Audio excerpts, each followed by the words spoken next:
Well, welcome everyone to the annual general meeting of the Couchiching Conservancy. I'm Mark Bissett, the Executive Director of the Conservancy, and I'll be your host for this evening. We've done this in snowstorms, in the bright sunshine, in ice, and in rain. This is the first time we've held this event in the midst of a global plague. Remarkably, we have over 350 people registered for tonight's event, which is being broadcast from the territory of the Anishinaabe, the Haudenosaunee, Wendat, and Métis peoples, with whom we share the Upper Canada treaties in the Orillia area. Thank you for attending, particularly those of you who are new to the Conservancy. I understand we have people with us from as far away as New Brunswick. We're delighted to have several members of the Indigenous community with us, as well as several local politicians who take our work seriously. Thank you very much for coming tonight. Because this is such a different format for the AGM, because all of us are beginning to suffer from long hours spent in front of a screen, we've committed to keeping these proceedings succinct and hopefully entertaining. For that reason, we're condensing our presentations, and in place of our usual speakers, we're going to provide you with a set of short films gleaned from our year of COVID. So I hope you have your popcorn ready and you're in a comfy chair. Let's dive into the business portion of our meeting. All the documents we're referring to tonight have been distributed electronically ahead of the meeting. They also appear on our website. We're going to be using the Zoom polling tool to record votes for the motions we make. And we ask that only Conservancy members cast their votes at that time. For each motion, a poll will appear on your screen asking you to vote. To get each motion onto the floor in an easy way, we've sought movers and seconders ahead of time. If you have a question or would like to make an amendment, we ask you to use the Q&A function on your screen to post it. Courtney Baker, our administrative assistant, will be managing all comments tonight, and she will relay them to the appropriate person. We also have people standing by to help you in case you run into technical difficulties. And you can use those numbers that we posted at the beginning of the meeting if you do need help. You can expect a few moments of uncomfortable Zoom silence while the voting takes place. Feel free to sing the theme from Jeopardy to yourself in these gaps. We'd play it, but there are copyright issues. Now I'm going to hand things over to our board secretary, Lisa Neville, to take us through the minutes of last year's meeting. Lisa, over to you. Good evening, everyone, and welcome. Okay, let's zoom through this business of the minutes. Members received an electronic newsletter containing a web link to the AGM pre-reading materials located on your website, including the previous year's meeting minutes. If you wish to note any corrections to the minutes, you can use the Q&A function or speak at the end of this recap. So some very quick highlights of the 2020 minutes are as follows. The Orillia Vocal Ensemble performed. The motion was carried to accept the 2019 meeting minutes. President Jamie Ross addressed the attendees. Treasurer Jack Booth reviewed our financial statements, and 2 motions were carried. 1 to receive the audited financial statements ending October 31st, 2019, and 2 to appoint Hayne Trickey as the auditor for the year ending October 31st, 2020. Heather Goldie spoke about her reasons for pledging money to the Heartwood Fund. The Advisory Council report was presented by Jason Stewart. Executive Director Mark Bissett gave his report about the Conservancy's work and progress, including outlining the finalized strategic plan. Recognition was given to the department board members, and 6 volunteers for their hard work and dedication to the Conservancy. The motion was carried to elect new board of directors, and guest speaker Rick Beaver, Ojibwe artist and ecologist, presented. Now, are there any corrections to these minutes? I don't see any yet, Lisa. Again, if you have any comments or corrections to make, please put them in the Q&A box that you'll see if you put your cursor over the bottom of your screen. And I still don't see any comments. I think the minutes must have been pretty clear. Okay. I will now return the proceedings to back to Mark to make the motion to approve. Thank you. Thanks, Lisa and Courtney. All right, moved by Lisa Neville and seconded by Jamie Ross, a motion to approve the minutes of the 2020 annual general meeting of the Couchiching Conservancy. Courtney, is there any further discussion? Nothing thus far at all. All right, please vote now using the polling tool that should appear on your screen.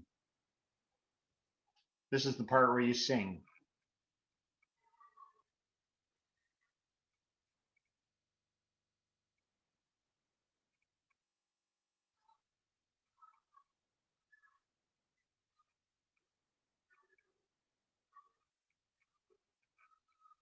All right, maybe we could have poll 1 results on the screen now.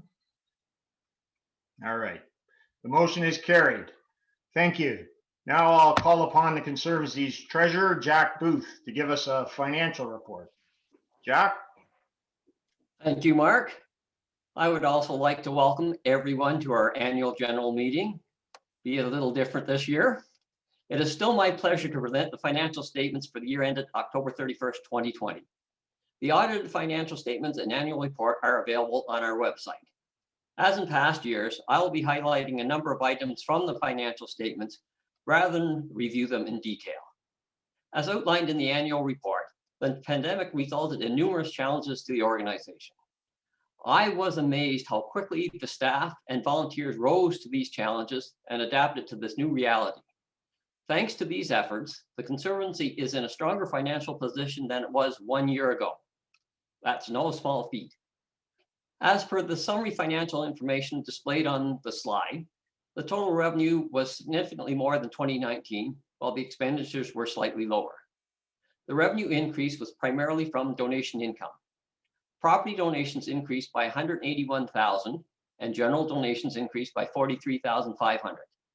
Of the total revenue, over 87% was from grants and donations, with the vast majority coming from environmentally minded individuals and organizations.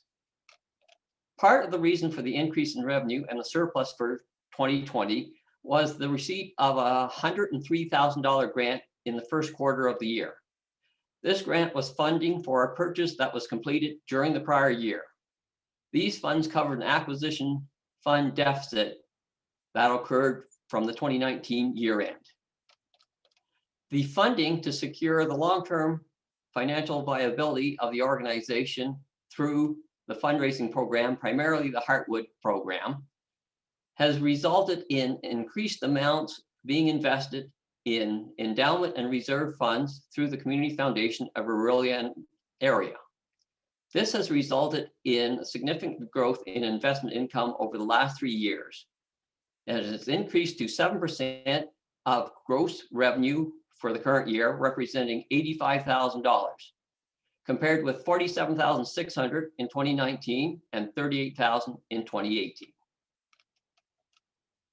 The statement of operations and changes in net assets on page 5 of the financial statements provides the details behind the graphs. The statement discloses that revenue for 2020 was under budget by $46,000 and expenses were under budget by $201,000. The primary reason expenses were under budget is that the property acquisitions were $171,000 lower than forecasted. As disclosed in a subsequent event note, a property valued at $71,000 closed in January of 2021. This was expected to close by the end of the 2020 year end. However, due to timing, it was closed in this current year. In general, the pandemic slowed both the acquisition process and the performance of field work. The statement of operations reflect a strong year with the surplus of 342,000 and property acquisitions of 275,000. The surplus allowed for an increase in the endowment and reserve funds by 276,000 and an increase in the presence reserve by $60,000. Now I will briefly review the statement of financial positions, commonly known as the balance sheet, which is page 4 of the financial statements. The cash and bank amount of 397,000 and the deferred revenue contributions of 330,000 are both unusually high, and both are due to the fundraising campaigns for the Black River Corridor and the Cedarhurst Alvar. I will now highlight a few items disclosed in the net asset section at the bottom of the page of this statement. Thanks to the work of the Heartwood Committee, the investment in the Heartwood Endowment Fund increased by 75,000 to 381,000. The acquisition of the Taylor and Whitney reserves increased capital assets by $275,000. Overall, the net assets of the Conservancy increased by 610,000 to 6,790,000, of which just over 5.3 million consists of properties and easements. The Conservancy continues to be in a strong financial position with no long-term debt and over 1.3 million in reserve and endowment funds.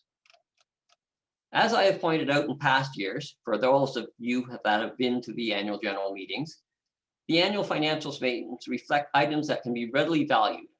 However, they do not reflect the thousands of volunteer hours that have been contributed. This impacts all aspects of the Conservancy's operations. During these challenging times, the active volunteer base combined with our dedicated staff has been a key factor in allowing for the growth and the long-term success of this organization. I would like to thank all the organization's dedicated supporters, volunteers, staff, and fellow board members for their commitment in keeping this organization moving forward in a positive manner. I would also like to thank Jennifer Mann and Debbie Trickey of the accounting firm Key & Trickey Chartered Professional Accountants for their timely performance of our year-end audit. Are there any questions? Jack, just so that you know, we're having a technical issue on our end and I'm not able to see the questions. So Tanya has been answering them that have come in. And I think that Dorothea is going to hop on and see if she can see the questions. Okay. So just give us 1 second. There's no questions in the Q&A. Thanks, Tanya. Thank you. All right. I will now turn the proceedings back over to Mark, who will make the motions to receive the financial statements and appoint the auditors for the coming year. Thank you. Thanks very much, Jack. So if we could have, yes, thank you, the motion up. Moved by Jack Booth and seconded by Doug Christie. A motion to receive the financial statements for the year ended October 31st, 2020. Courtney, is there any further discussion? No, there's nothing. Thanks, Tanya. Okay. Thank you very much. All right, so I'll ask you to vote now if you haven't already, and we'll give you a brief moment to do that.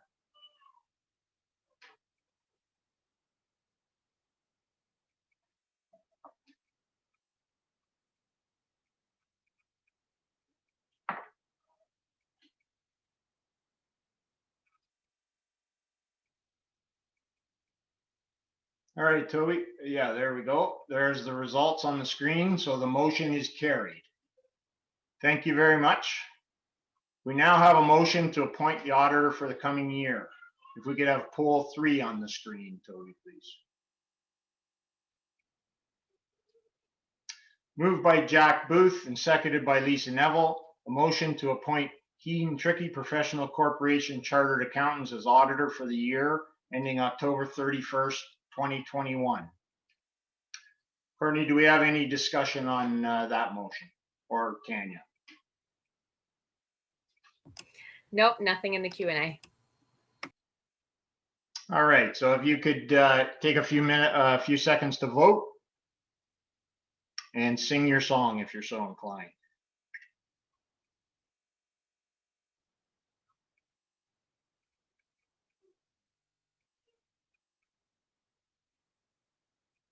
All right, Toby, if we can have the results. All right, that's great. Motion is carried. Thank you very much.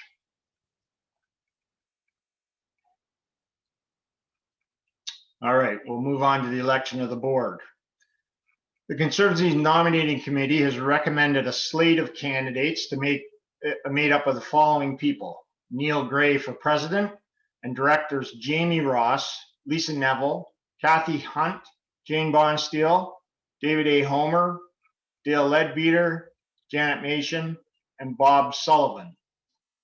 I'm now going to ask 3 times if there are any further nominations. If there are, we ask that you use the Q&A to submit them. Are there any nominations from the floor?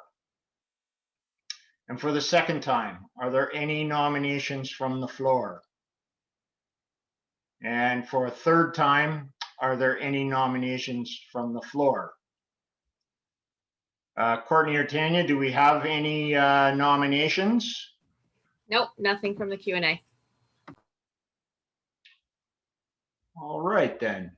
Seeing none, moved by Doug Christie and seconded by Jack Booth, a motion to accept the slate of candidates as recommended by the nominations committee for 2021. And we'll give you a moment to vote. Oh, I'm sorry, I should ask for discussion, if there's any further discussion.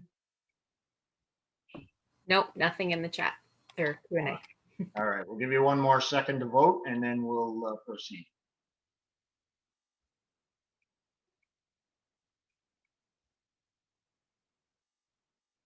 All right, Toby, if we could have the results from that poll. That is great. The motion is carried. And I just want to say thank you to all of the board members who have agreed to serve in this really incredibly important role. We very much appreciate it. Now we'll give our incoming president, Neil Gray, an opportunity to say a few words. Neil?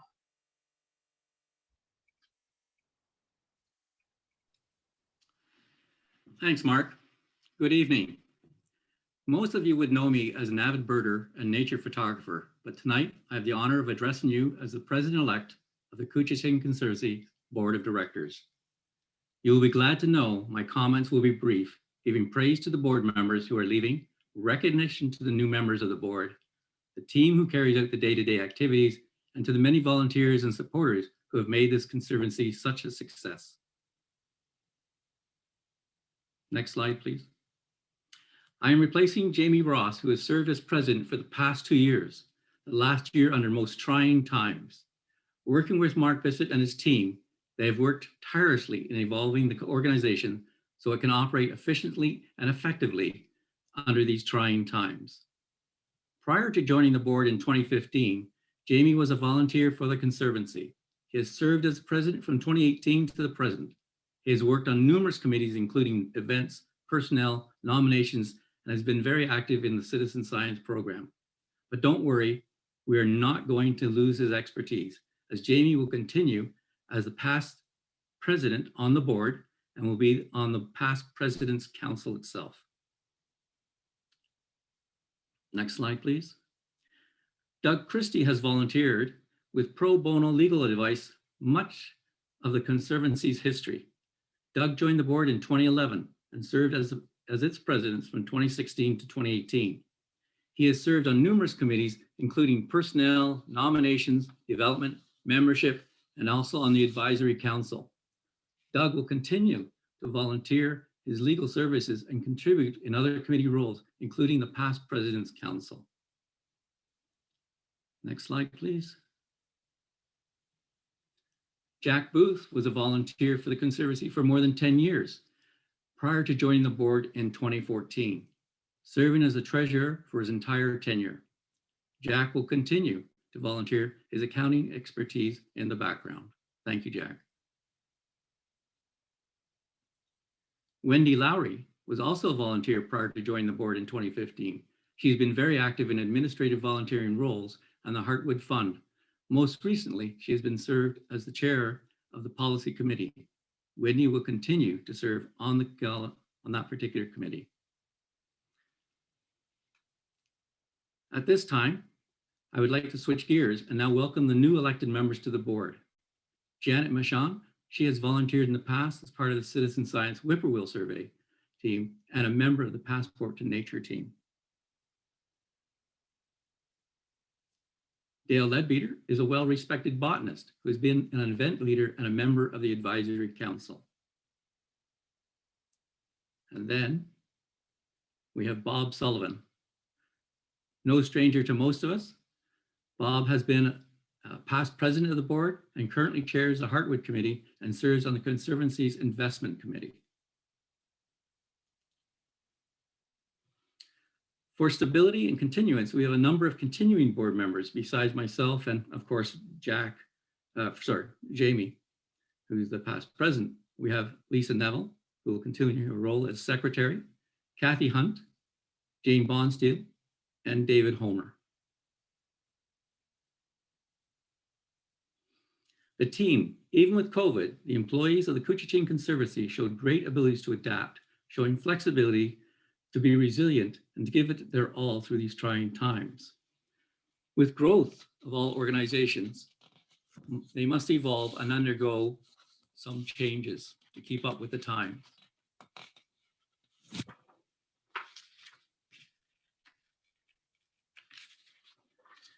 And that includes succession planning, which is true for the Couchiching Conservancy, and therefore a few changes have recently been made. For those of you who are new to Conservancy, I would like to introduce you to the team that runs this organization on a daily basis. Of course, we have Mark Bissett, who's been the executive director and at the tiller of this team for the past 12 years. Dorothy Hangard, who is now the Conserved Lands Manager. Next, please. Tanya Clark, who is our Development Coordinator. Toby Rowland, who is the man behind the scenes right now, controlling my slides, is a Citizen Science Coordinator.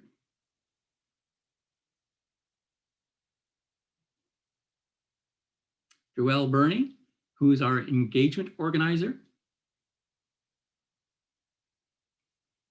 Courtney Baker, who is our Administrative Assistant. A lot of people met her already, at least the year before, because she is the first person you would meet when you come to the office at Grants Woods, always with a smile on her face.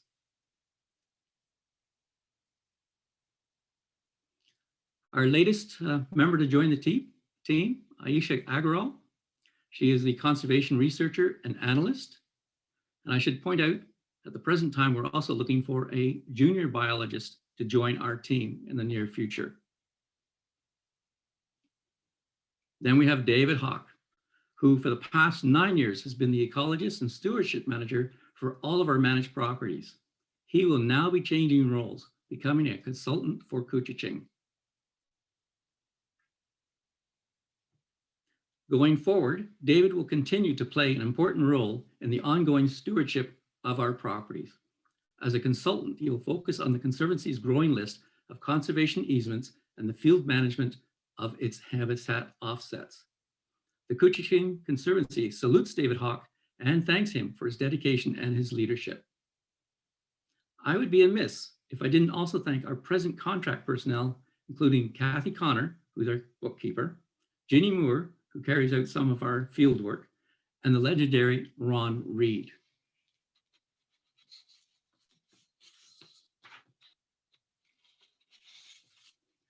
Now we come to our volunteers. What can I say?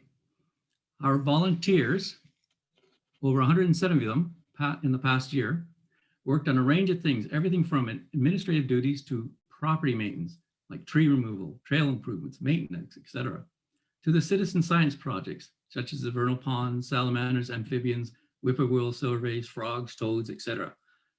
Thank you for giving up so much time and putting in the effort. Kudos to you all. And last, for our supporters, another very important group that deserves our thanks. Even with COVID creating trying times for many families, the number of supporters grew. We were not only financially stable during this period, but had the ability to put more money aside for the purchase of additional lands to protect. Thank you all. Now, You'll be glad to know this is my final slide.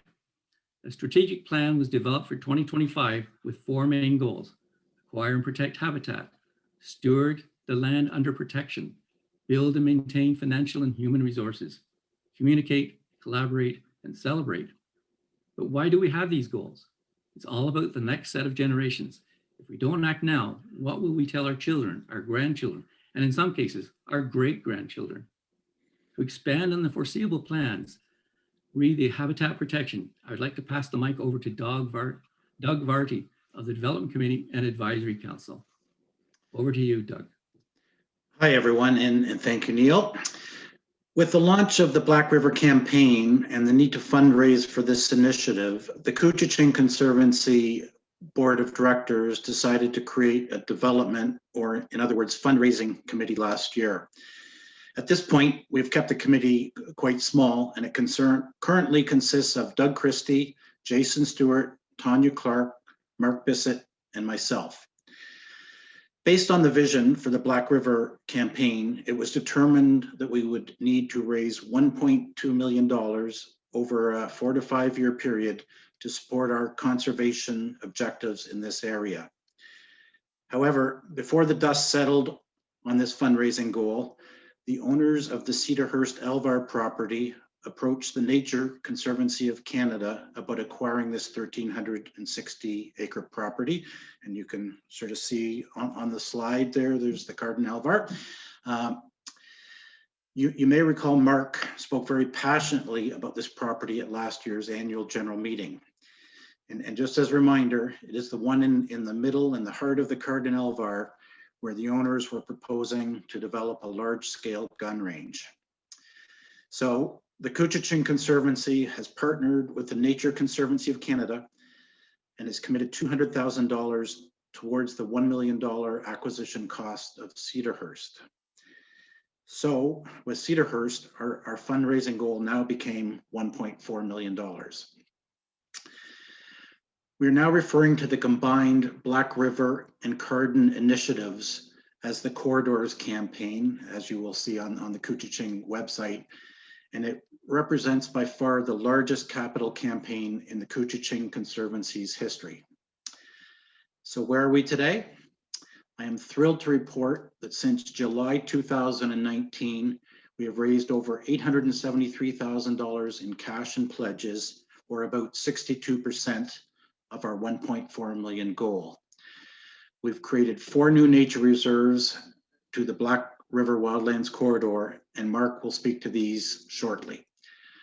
I'm also incredibly pleased to report that the Couchiching Conservancy's $200,000 commitment to Cedarhurst is also now fully funded, and I believe the funds have actually been transferred to the Nature Conservancy of Canada. So at this point, I just wanted to stop and give a big thank you to all of those of you who have contributed to this campaign so far. Clearly, we would not be where we are today without your support, so thank you again. It also reminds me of the power of working together as a group of people towards the common objective of protecting natural spaces. 13,500 acres protected to date. Incredibly impressive and something for us all to be very proud of. Clearly, we still have lots to do over the next couple of years with about $500,000 still to raise. As we continue to fundraise and as new projects develop, we also hope to attract federal and provincial funding and additional grants from foundations. And with that, I will conclude my remarks and turn it over to Mark. Thanks very much, Doug. Well, I hope there's laughing out there somewhere at my head. For those of you who don't know, no, wait a second, I got to turn my. Can we show applause? Yeah. For those of you who don't know, I put my unruly mop of COVID hair on the line to get pledges for the Carden Challenge last May. What you're seeing is a $2,000 haircut. My wife, Sandy, was my hairstylist. I love her dearly, but I don't recommend her as a barber.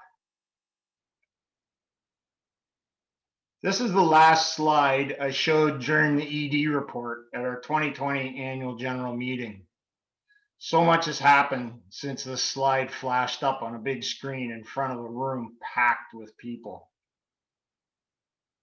The idea alone, a room packed with people who could answer when we talked to them, seems so far away a year into the pandemic, it's absolutely exotic. You remember that? How it felt to be all in the same place, united by a common purpose, excited about the work we've done together and the accomplishments to come. Remember substituting elbow bumps for handshakes that day, and as often forgetting and shaking hands anyway.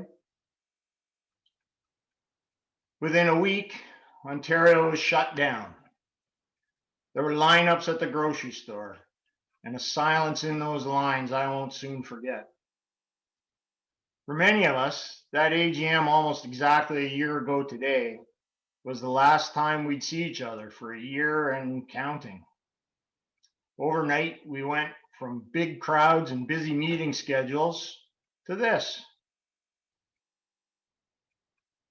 We tried to get used to working from home. Bedrooms, kitchen tables, basements, they were all pressed into service as temporary offices. From our new bunkers, we watched as the environmental emergency seemed to slip once more into the deep background of a more immediate crisis. When I assembled this slide in the before times, I was thinking about an aspirational idea, that small is beautiful, that our work is about the local landscape, the people in it, our loved ones. I was thinking about all the small organizations working on their small patches of the world, slowly turning the tide against that wholesale destruction of nature. I was not thinking about nature rising in the form of a pandemic. And that's an interesting reminder. We don't just need to embrace and protect nature. We also need to respect its awesome power over us. This was our first instinctive response to the lockdown. Our rapid fire discussions about adapting to the constantly changing situation were mixed with breathless conversations with funders and board as to how we were going to manage our way through. We hastily drew up worst case revenue projections and, like everybody else, watched as the government rolled out relief strategies. From this absolutely beautiful message used in the first days of the lockdown, we went to this. After long discussions, we had to give in. We were following public health leads and the province's approach to its own natural spaces, and we had some pushback. Now we know that it may not have been necessary, but at the time it was prudent. During those days, we were cut off from our field volunteers. So staff scrambled to post signs and take them down and post different signs. And it was all pretty bleak. But then, unexpected things. This is the golden-winged warbler of happiness. I couldn't find a bluebird. Donors rallied to our aid. People contacted us to let us know that they would be making their donations much earlier in the year and that we were to use them for whatever was most needed. Staff stood on their heads to completely recreate events and programs. The Carden Challenge was rejigged as a quasi-virtual event, and people were asked to go birding in their own neighborhoods. We thought this major fundraiser might bring in a couple of thousand in this form, since the lure of Carden was gone for birders. Instead, we exploded our previous fundraising records and almost tripled the number of participants. When we finally felt it was okay to open up again, it generated another round of signs. As the late spring brought pandemic relief, we gently asked our volunteers in the same households if they would be comfortable restarting some work. And to be honest, we didn't really expect much. But then the monitoring reports started trickling in. People started contacting us to help. Volunteers pressed relatives into accompanying them to our reserves. The trickle became a steady flow. By the end of the field season, we'd come very close to meeting all of our expectations for the year. Even fundraising expectations, properly distanced. Cyclists turned out and rode to raise funds for us in the second annual Blue Moose Ride to Carden. It's amazing stuff. At the same time, there was kind of a broader awakening. All of a sudden, people were seeking nature in numbers we hadn't seen before. Struggling with isolation and enforced quiet, people went into the woods. A great problem to have, but this growing flow of people gave us more to think about. How many is too many for the health of the reserves we protect? Are we going to have people going off trail to avoid each other? Are they going to get sick? If they're new to the woods, how do we help them understand good trail etiquette? Staff and volunteers again rose to the challenge and turned the upticks in visits into an opportunity to welcome and chat with people new to our reserves. Well, the chatting was mostly done with signs. There were a lot of signs. It also helped us think more about getting volunteers out on our reserves to greet visitors and answer questions. Until the pandemic, our ambassadors were more event focused. But this new influx of visitors had us thinking about new ways of working with the ambassador teams. So instead of pushing environmental issues into the background, the pandemic seems to have created a bit of an aha moment in the public consciousness. There's increasing talk of the need to protect more park space. Our headlong rush to destroy wild habitats even been linked to the pandemic itself. In this age of apps and iPhones, who would have predicted we'd soothe our souls with a simple walk in the woods?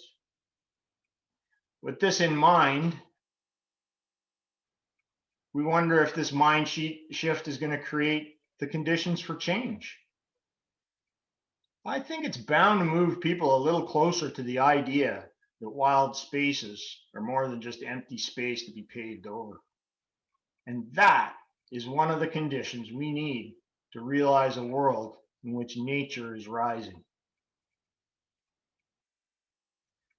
As an organization, we're ready to welcome new people to join us in our work, thanks largely to our citizen science program, led by Dorothea Hangard and Toby Rowland. That program is generating so many benefits for the organization, it's hard to catalog them all. Despite all the setbacks, postponements, cancellations this year, we actually broke a record. Volunteers monitored 31 reserves and easements and made 192 team visits. We now have a highly trained core of people who have created an unprecedented picture of what's occurring in our reserves. From virtually zero a few years ago, our submissions to the center that collects and manages conservation data for the province have now topped 1,400. And of those, more than 320 species at risk observations came in this year. This is really important documentation used in all sorts of decision-making processes.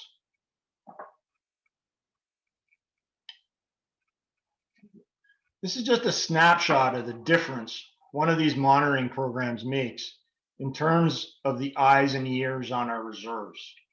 This graph is tracking reptile monitoring.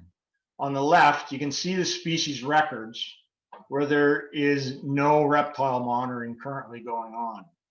The only anomaly on that side of the graph is the Taylor property, which got a lot of attention in 2020 as we developed a management plan for it.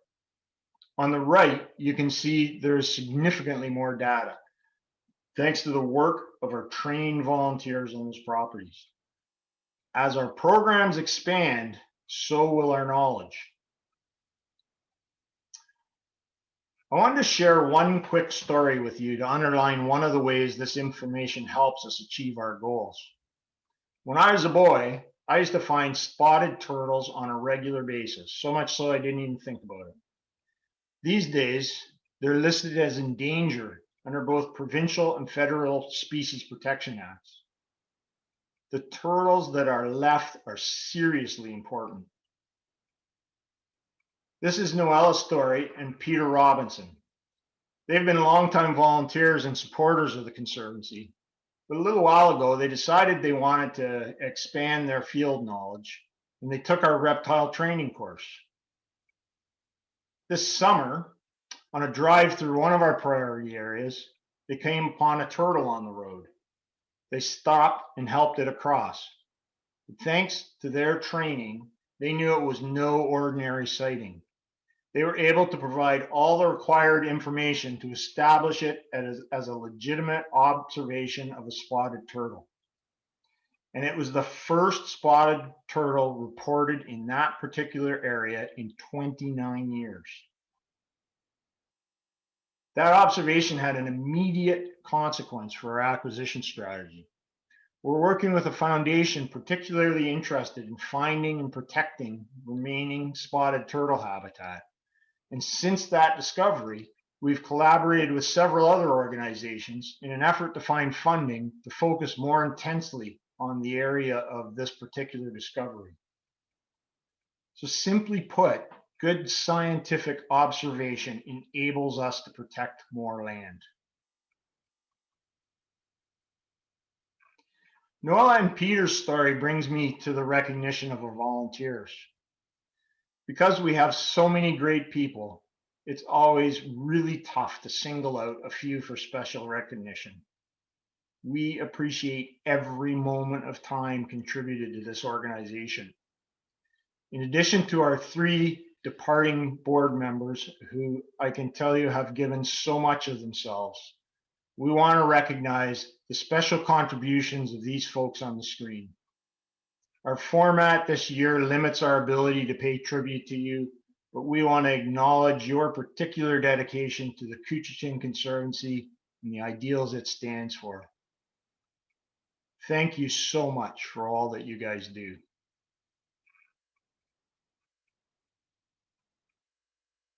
The end result of all the stuff I have just talked about is this: land protected forever.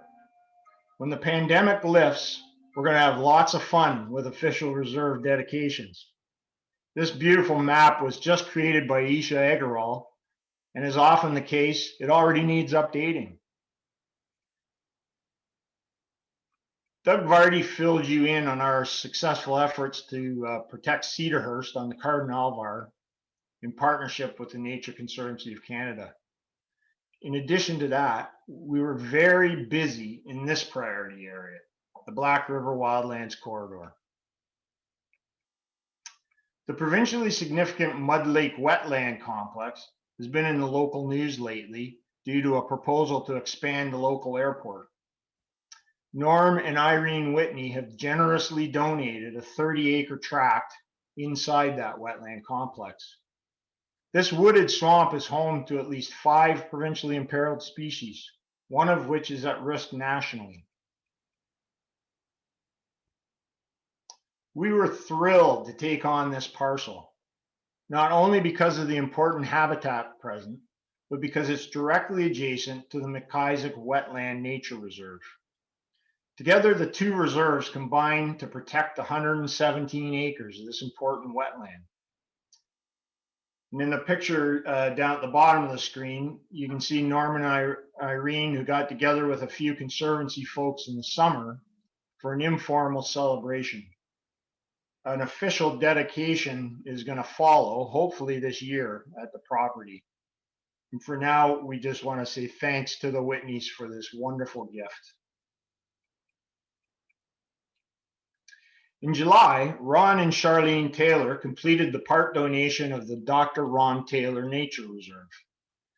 This 175-acre tract is located at a key point in the Black River Wildlands corridor. It's been stewarded in its natural state by the Taylor family for decades, and they wanted to make sure it's allowed to continue to flourish for generations. To date, we have found 8 species of risk on the property, 2 of which are nationally imperiled.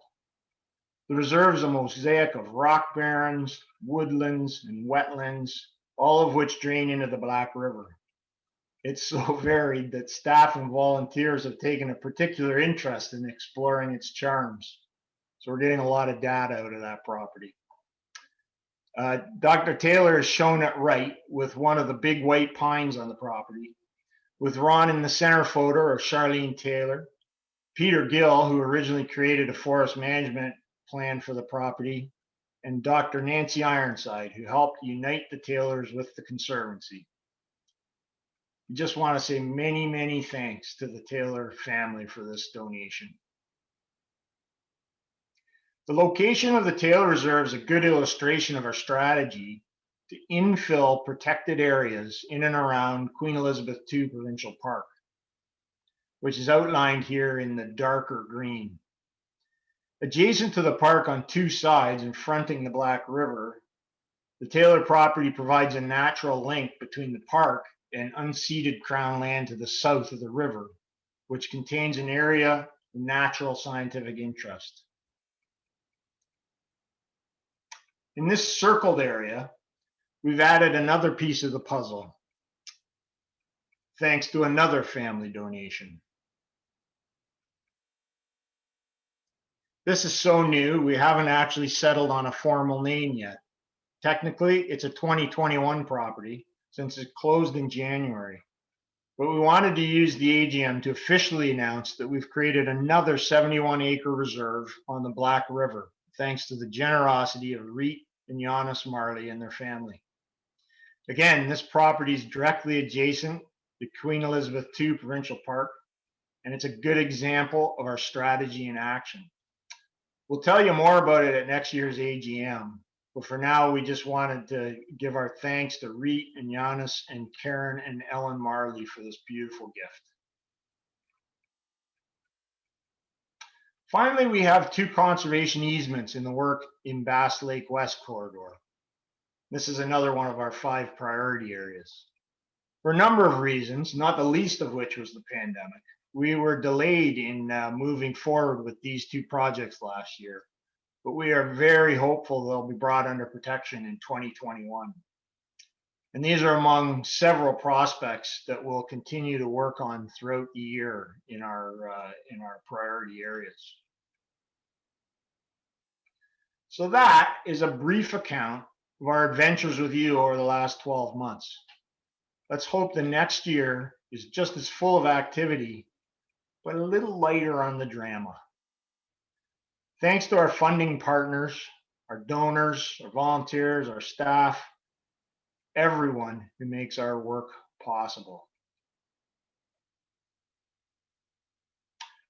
Now we'll have a couple of minutes for questions. Not sure how that's going to go, but we'll try our best. So please direct your questions to Courtney or Tanya by using the Q&A function. And I will say that if we don't get to your question, we will do our best to answer later by phone or email. And I'll also say that you can always reach out to me directly. So Courtney or Tanya, do we have any questions? There was a question from someone asking about if the wetland near the airport is still there or has it been recently destroyed. So I linked them to the article that was shared in Aurelia Matters showing some photos of the area that had been clear cut. But if you wanted to add anything else to that. Yeah, the area that was affected is in Mud Lake, and our property is a little bit of a distance from Mud Lake. It's in that same wetland complex, but it's not affected by that clear cut, at least in the short term. I guess the Mud Lake complex is a fairly large wetland that's centered on Mud Lake, but it runs kind of north-south up to Lake St. John. Do you have any other questions? No other questions. There was just a comment saying that they are extremely thankful for your wonderful work. Oh, and there's two more that just came in. Can you give some insight into the broad strategy for the Black River corridor? Yeah, thanks for that question.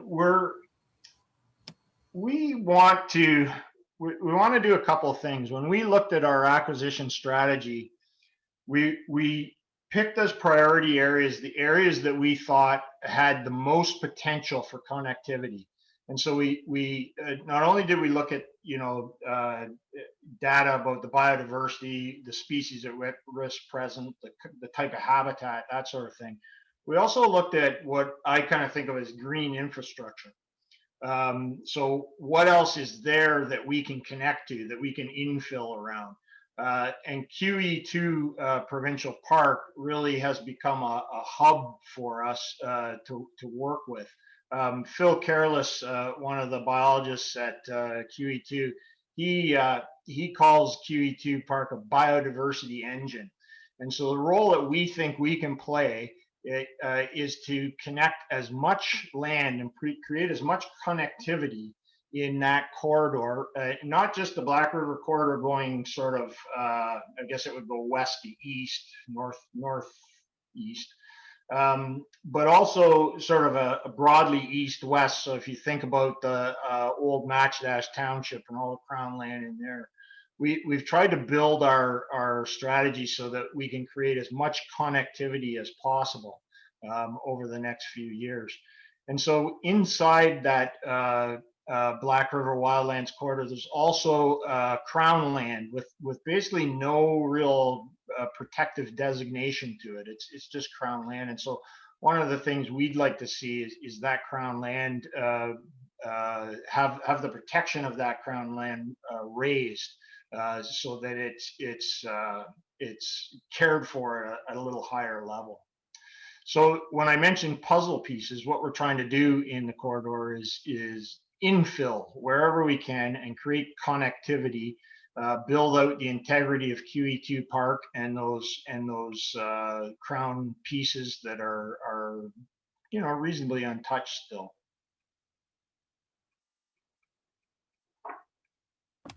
Thanks, Mark. There's a few more questions that have come in. A question, have any of your reserves or easements been affected by MZOs? Not directly. But I will tell you, we have been absolutely inundated with requests to comment on that issue, which we have been doing with our partners. So we're not directly an advocacy organization. We have found that if we stick to our knitting and protect land, we get the most results that way. But there are times when if we feel like one of our properties is under direct threat from a development, we'll speak out. And in fact, we actually sent a letter to Romero Township about this airport development recently.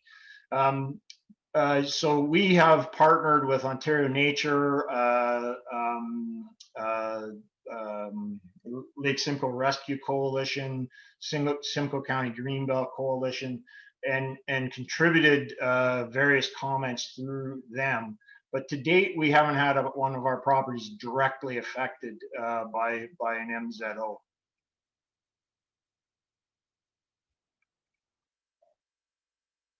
Thanks, Mark. A few more questions have come in. How does the Conservancy work with Ontario Greenbelt? The Ontario government announced an expansion of the Greenbelt, but no areas were identified in the Couchiching area. Has the Conservancy ever worked with the Ontario government to add more Greenbelt? Yeah, we primarily work with our partner, the Simcoe County Greenbelt Coalition, and that has a number of environmental organizations attached to it. We have submitted comments through them and contributed to their analysis. Some of the work that Ron Reed has done on our acquisition strategy has been used in the Simcoe County Greenbelt submissions to the government. And we've argued for an expansion of the Greenbelt into Simcoe County. To date, that hasn't been answered. We're obviously quite happy that the current government is looking at expanding the Greenbelt, but we think it's really important that it be expanded into Simcoe County, and that we get some protection moving a little farther north, because our experience has actually been that when the original Greenbelt was designated, this area kind of experienced a bit of a leapfrog. So development leaped over the Greenbelt and it intensified in this area. So in terms of good planning, we would really support the extension of the Greenbelt up through Simcoe County and over into Carden as well. A few more questions. Are you buying any of your easements? Well, that's an interesting question. Yes, when the opportunity arises, that certainly would be on our agenda. We acquired a few years ago. We acquired the Turnbull easement, and that was actually a very generous donation from the Turnbull family. So in that case, we didn't have to purchase it. But yes, that's always an option that we would keep on the table, and you know, kind of encourage, you know, a step up in protection.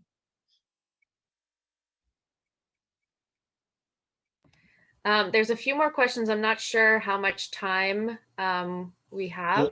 So we're still okay for about probably three more minutes. Okay.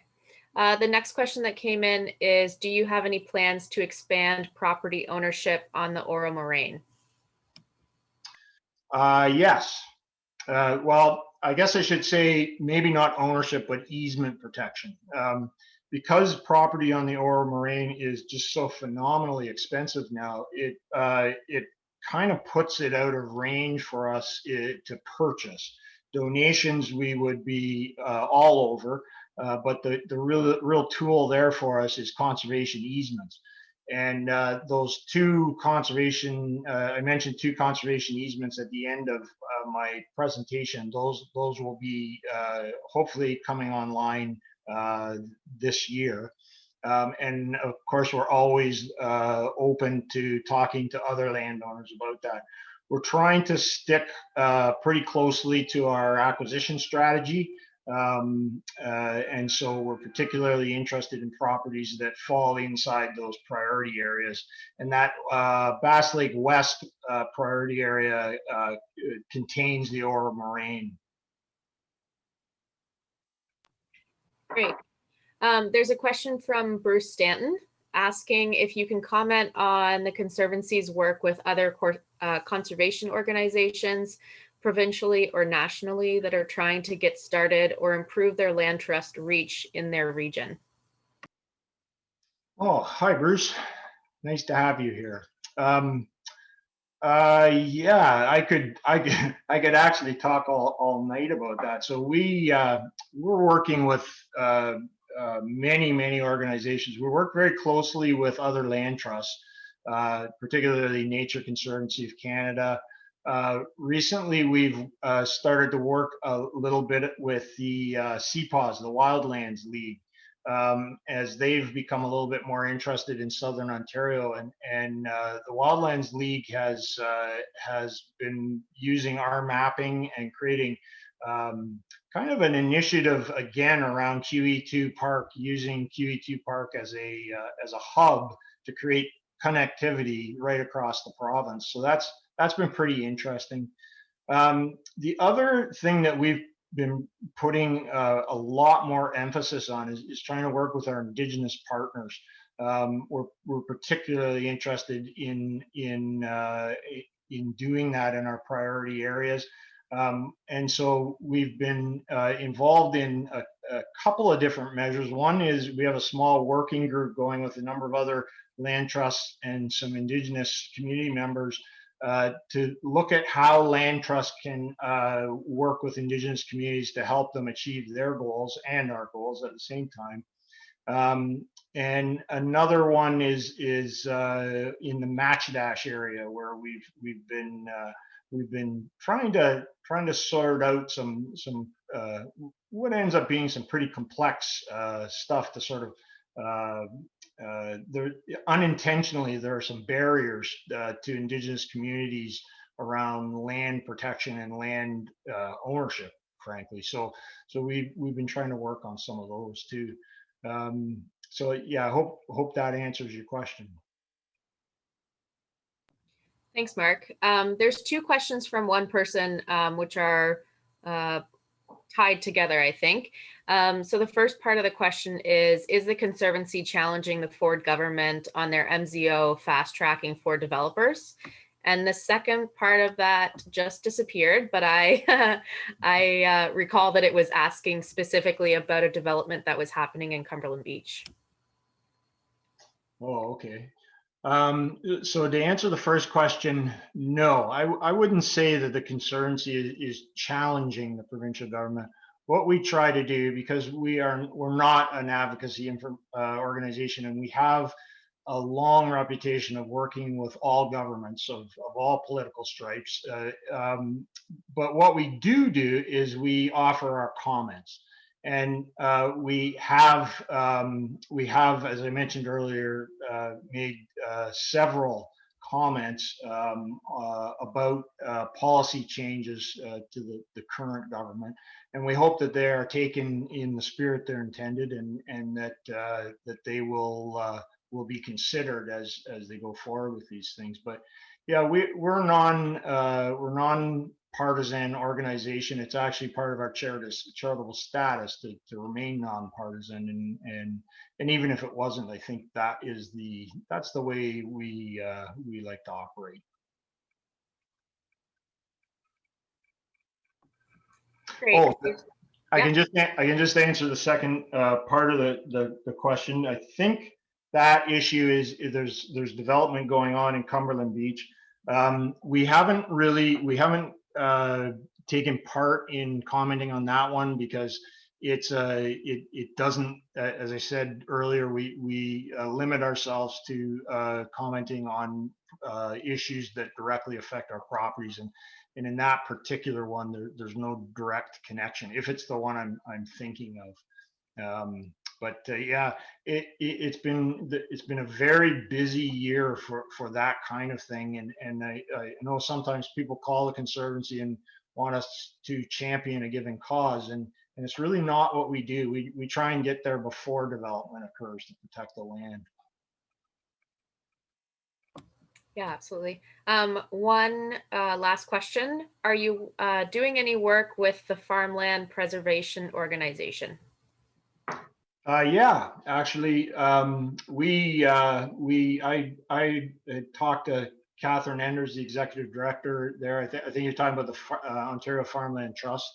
And we've actually been in communication a little bit about a potential conservation easement in Ormadani that doesn't quite fit our acquisition strategy, but is a property that's well worth preserving. And so we've been discussing that property and how the Conservancy might be able to help Ontario Farmland Trust with that. So we try to be very collaborative with our sister land trust organizations and other conservation organizations as well. We find we get a lot more done that way.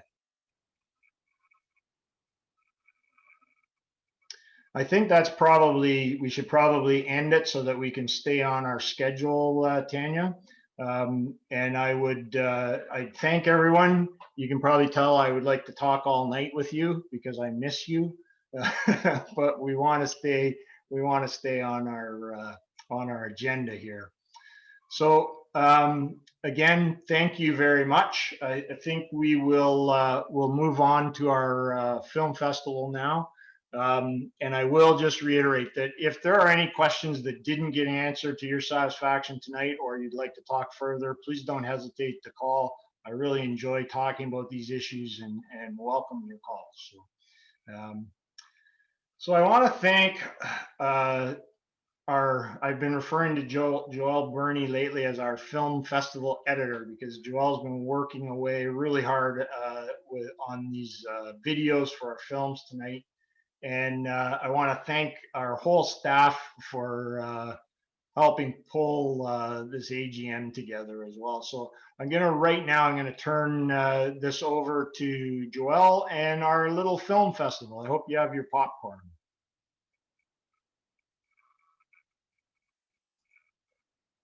Hello everyone, my name is Joelle and I'm the engagement organizer.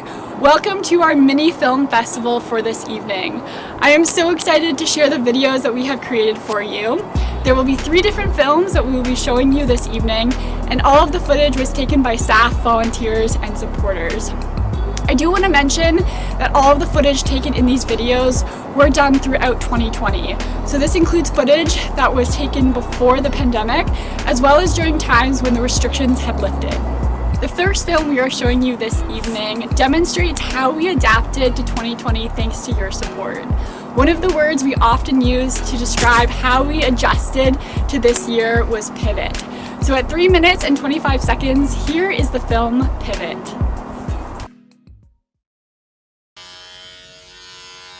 Is this meant for hair? No, it's a beard trimmer. Yeah.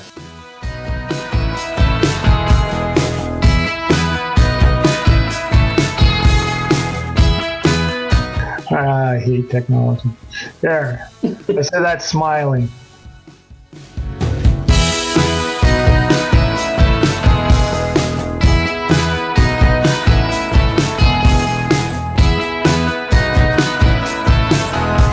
I have good news.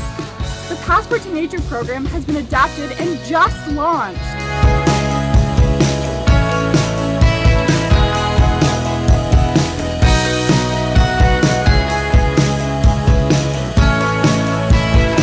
Hello everybody and welcome to this webinar from the Couchiching Conservancy's Passport to Nature program.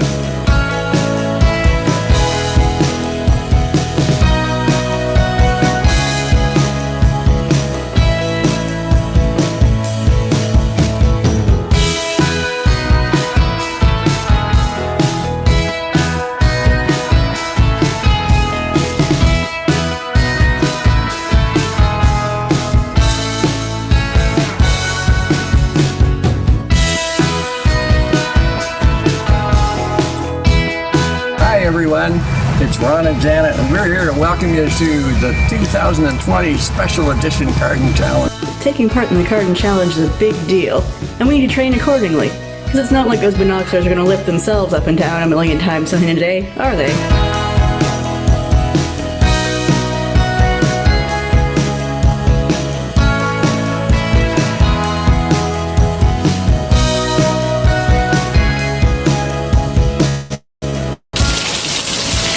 Happy Garden Challenge Day, everybody! I can't believe I forgot my rain jacket.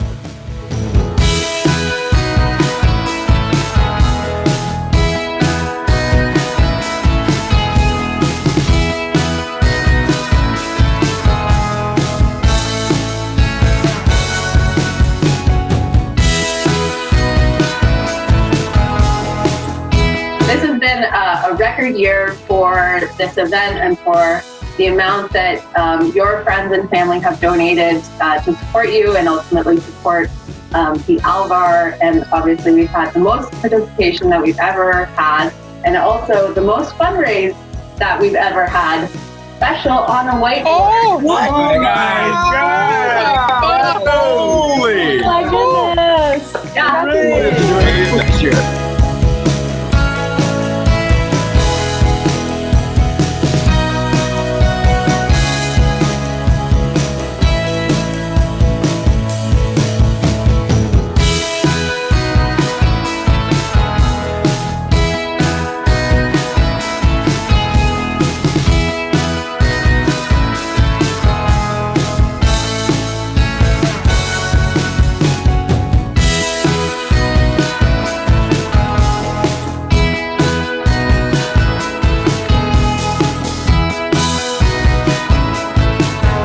Thank you. Thank you for your support. We feel it. We feel it.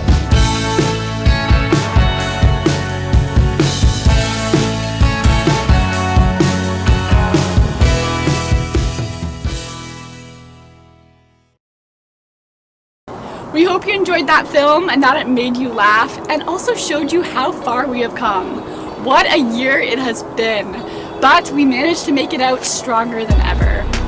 One of the things we were really blown away by in 2020 was the incredible support and hard work by our volunteers. Despite the challenges that came with going out in the field or setting up booths at public events, you really stepped up to ensure that we could continue stewarding the nature reserves and also spread awareness of local land conservation in our community. So at 6 minutes and 25 seconds, here is the film, The Heart of Conservation.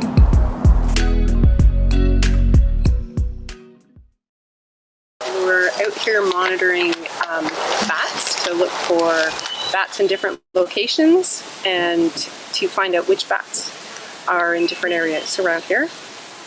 We know there's, I think, 8 species. 8 species in our area, and there's four at-risk species. So there's the northern myotis, the eastern little-footed myotis, the tri-colored myotis, and the little brown bat.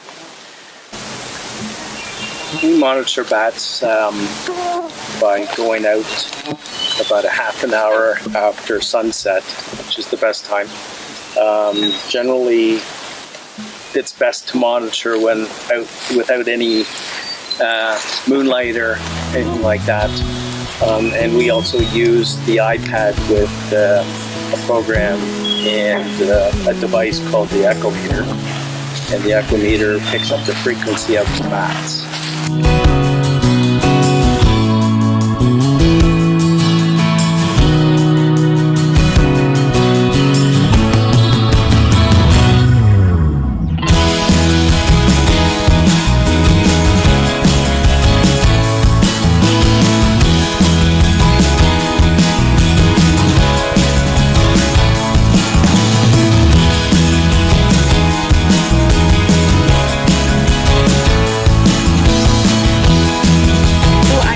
Water quality monitoring at Scout Valley. I'm testing the temperature and depth of Mill Creek, and I stuck my thermometer in to take the temperature. I left it for a little bit, and then I just went back to grab it, and I have a little friend that is hanging on tight and won't let me take the thermometer out.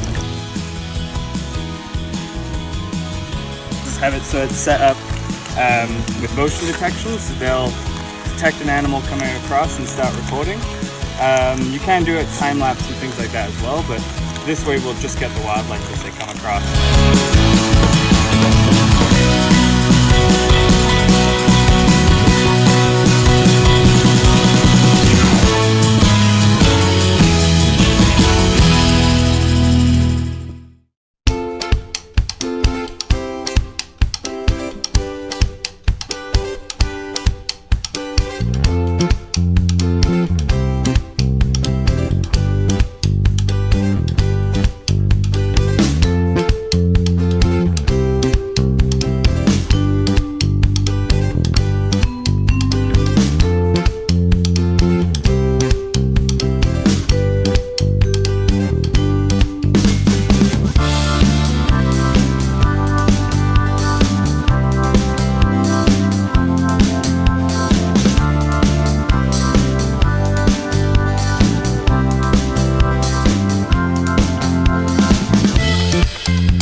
are with Kathy Mazik at Alexander Hope Smith. Hello.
I hope you loved that video and that I got you excited for spring and monitoring season.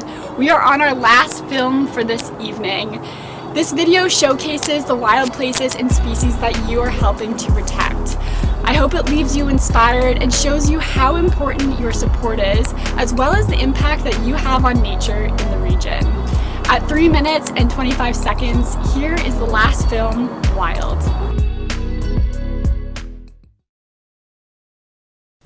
2020 was a difficult year for all of us. But thanks to you, we had these beautiful places to escape to.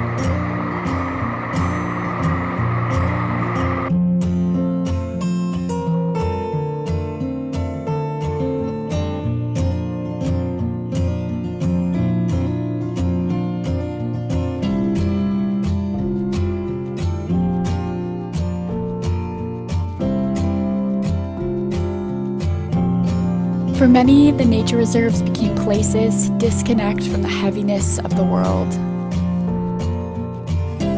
For others, they became safe places to social distance with friends they've missed dearly. But most importantly, these places continue to support hundreds of species that thrive in the region.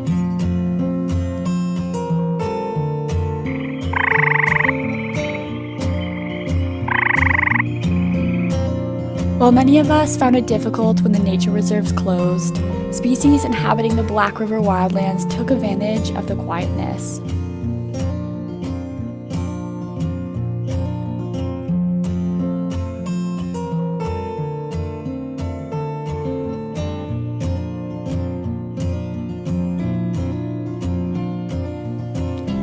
Throughout the year, we witnessed the growth of incredible species.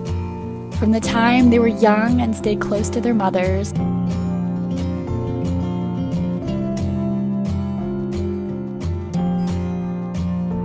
to when they became independent and curious.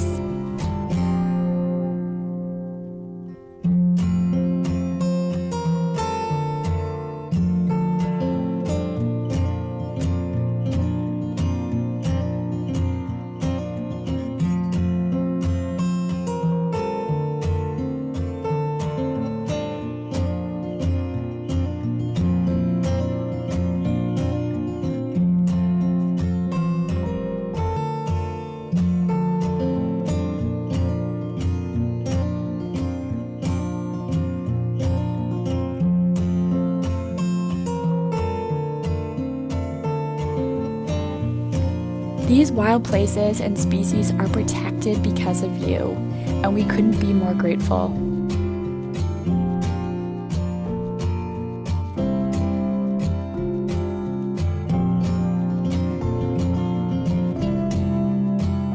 So I always love to come to a new property like this and stop for a minute and go, we saved it. 2020 may have been challenging, but it brought many of us closer to nature.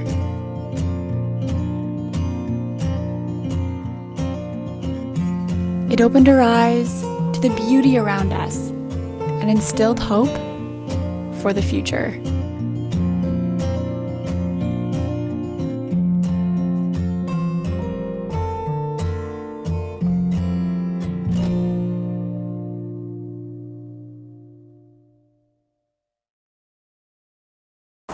And that's it! I hope you enjoyed our mini film festival for this evening, and you enjoyed seeing all of our footage from 2020. Thank you so much to everyone who shared videos and photos from last year. If you're interested in re-watching these videos, you can find them all on our YouTube channel. Thank you so much, everyone, and have a good night.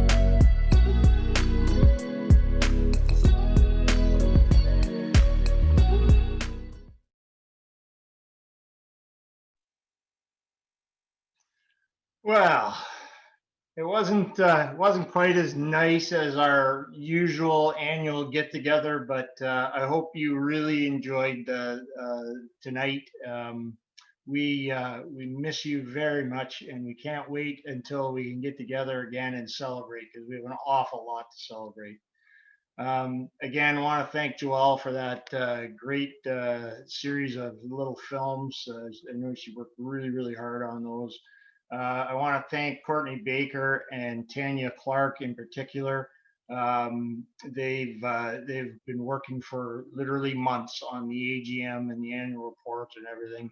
And I want to thank our presenters who don't get paid for this and come out anyway and do it. We really, really appreciate your efforts. Most of all, thanks to you who keep us going, going, and going. I'm going to declare the meeting closed now. I'm going to say good night to everybody, and I hope that we see you soon. Bye-bye.